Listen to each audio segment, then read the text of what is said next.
Kokią žalą daro Lietuvos ekonomikai konservatorių užsienio politikos tęstinumas? Pateiksiu pavyzdžius. Nuvykome komitetas į medininkų kontrolės postą, kuris yra su Baltarusija. Ir darbuotojų paklausam, tai su kokiais absurdais jie turi susidurti, vykdydami tas absurdiškus ribojimus. Pasiklausykit. Lietuva draudžia parduoti senus automobilius. Pavyzdžiui, Baltarusija. Bet kuri šalis džiaugiasi atsikračiusi senais automobiliais, Lietuva draudžia. Nu gerai, nereikia mums surinktų mokesčių, kaip sakant, verslų gautų pajamų, draudžiame parduoti. Bet pasirodo, ne tik krovininius senus automobilius draudžiame, bet ir lengvuosius. Klausiu įmonių krovininiaus pervežimų kriusim. Sakau, tai kaip jūs parduojate tas mašinas? Nu, sako, reikia parduoti per kaimininę šalis. Per Lietuvą draudžiama.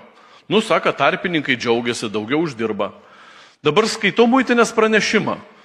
Sulaikė iš Lietuvos parduotą lengvąjį automobilį į Baltarusiją, nes įtarė, kad galbūt jis parduotas apeinant ribojimus. Kokią žinutę siunčiam? Nepirkite iš Lietuvos senų automobilių, nes dar ir bausmę gausit. Tada skaitom kitą variantą. Važiavo žmonės, vežėsi vyno dėžę. Iš Lietuvos nupirktą vyną, sumokėtą akcizą, PVM, visus mokesčius, uždirbo vyno gamintojas, pardavėjas. Visi uždirbo.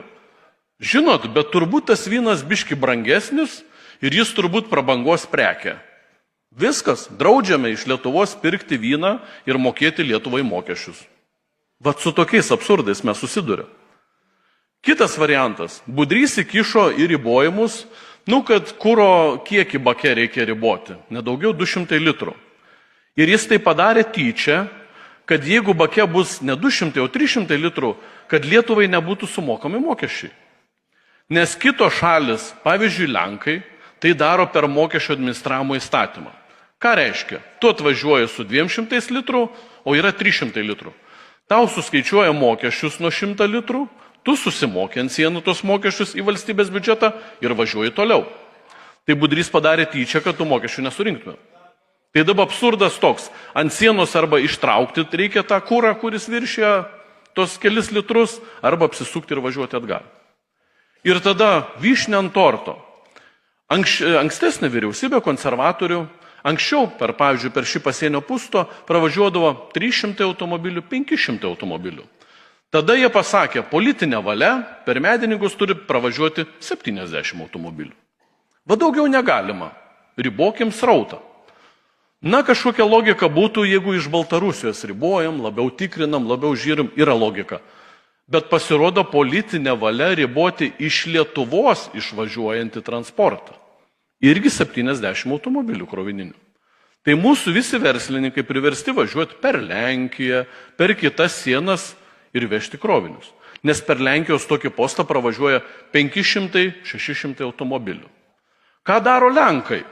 Lenkai savo verslų ir savo automobiliai daro žaliuosius koridorius, kur jų verslai ir prekės gali laisvai važiuoti į Baltarusiją, į kitą šalį. Jie džiaugiasi tom, o Lietuva dirbtinai riboja. Ir žinot, labiausiai nustebino, aš muitininkam klausiu, tai ką čia reikia daryti, kad būtų kitaip?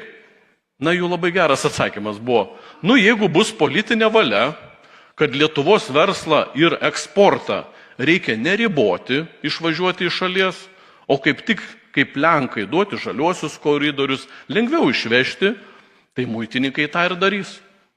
Tik labai gaila, kad mes ką tik konservatorių užsienio politiką pratęsim dvigubą jėgą, nemetamo beveik 2 metam. Na tai tikiuosi, kad pagaliau atsipeikėsim, nebetęsim konservatorių užsienio politikos ir va tokius absurdinius ribojimus, kurie kenkia mūsų ekonomikai, pagaliau atšauksime. Ir darysime tą, ką daro kaimynai.